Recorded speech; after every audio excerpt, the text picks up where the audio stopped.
మాట్లాడి నేనేమంటున్నా అంటే కేసీఆర్ గారు, కేటీఆర్ గారు, నేను, మా కుటుంబం, మాది రక్త సంబంధం.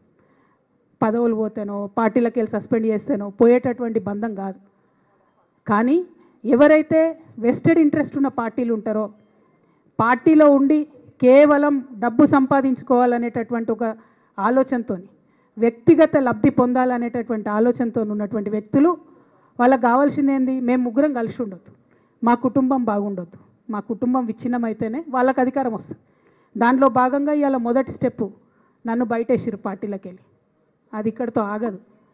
నేను గౌరవనీయులు పెద్దలు దైవ సమానులు కేసీఆర్ గారిని విజ్ఞప్తి చేస్తూ ఉన్నా, మీకు ఒక సూచన చేస్తూ ఉన్నా. దయచేసి మీ చుట్టూ ఏం జరుగుతున్నదో ఒకసారి చూసుకోండి నాన్న. నన్ను ఇవాళ బయటకు పంపొచ్చు, నేను మీలాగా స్ట్రేట్ ఫార్వర్డ్ ఉంటా, నిజాలు మాట్లాడతా. నేను ఉద్యమం నేపథ్యం నుండి వచ్చిన కాబట్టి నాగ్గా ఉన్నది లేనట్టుగా, లేనిది ఉన్నట్టుగా, మోసం చేయాలని చెప్పో ఇంకోటి చేయాలని చెప్పో మాట్లాడను. స్ట్రేట్ ఫార్వర్డ్గా ఇష్యూస్ మాట్లాడతా కాబట్టి నన్ను ఇలా బలి చేసిండ్రు, పర్వాలే. కానీ రేపటి నాడు ఇదే ప్రమాదం రామన్నకు కూడా పొంచుంది, రేపటి నాడు ఇదే ప్రమాదం మీకు కూడా పొంచుంది. అల్టిమేట్గా బీఆర్ఎస్ పార్టీని హస్తగతం చేసుకోవడానికి జరుగుతున్నటువంటి కుట్రలో భాగంగానే ఇవాళ నన్ను ఎలిమినేట్ చేయడం జరిగింది. నేను ఇవాళ ఓపెన్గా అడుగుతూ ఉన్నాను, సూటి ప్రశ్న వేస్తున్నా. ఈ రాష్ట్ర ముఖ్యమంత్రి రేవంత్ రెడ్డి గారు కూడా నేను సూటి ప్రశ్న వేస్తున్నా. నా మీద కుట్రలు ఎప్పటి నుండి ప్రారంభమైనాయి? ఎప్పుడైతే హరీష్ రావు గారు, రేవంత్ రెడ్డి గారు ఒకే ఫ్లైట్లో హైదరాబాద్ నుండి ఢిల్లీకో, ఢిల్లీ నుండి హైదరాబాద్లో ఒకే ఫ్లైట్లో వాళ్ళిద్దరు ప్రయాణం చేసి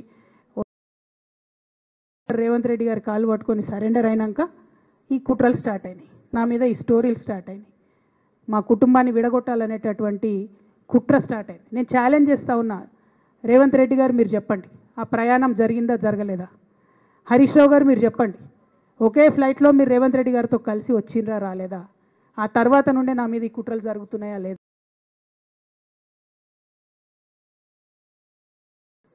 ప్రతి ఒక్క విషయంలో దాదాపు ఒక 7-8 ఇష్యూస్ ఉన్నాయి, ఇన్సిడెంట్స్ ఉన్నాయండి. అఫీషియల్ పిఆర్ఓ ట్వీట్ చేస్తాడు, Congress party official PRO tweet చేస్తాడు, ముఖ్యమంత్రి గారు పిఆర్ఓ, ఈ పాల వ్యాపారంలో అవినీతి జరిగిందని. తెల్లారి 2-3 పేపర్లలో వస్తుంది, 3వ రోజుకి మాయమైపోతుంది. అదే కేటీఆర్ గారినేమో 3 సార్లు విచారణ పేరుతో పిలిచి వేధిస్తారు.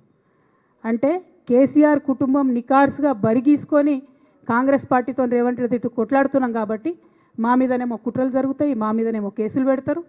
మీ మాత్రం 1 or 2 days హెడ్లైన్స్ వస్తే తర్వాత న్యూస్ గాయబవుతుంది. ఎన్ని జరగలే చెప్పండి హరీష్ రావు గారి విషయంలో? ఫస్ట్ పాల వ్యాపారం మీద ఏమొచ్చినాయి ఆరోపణలు, ఆనాడు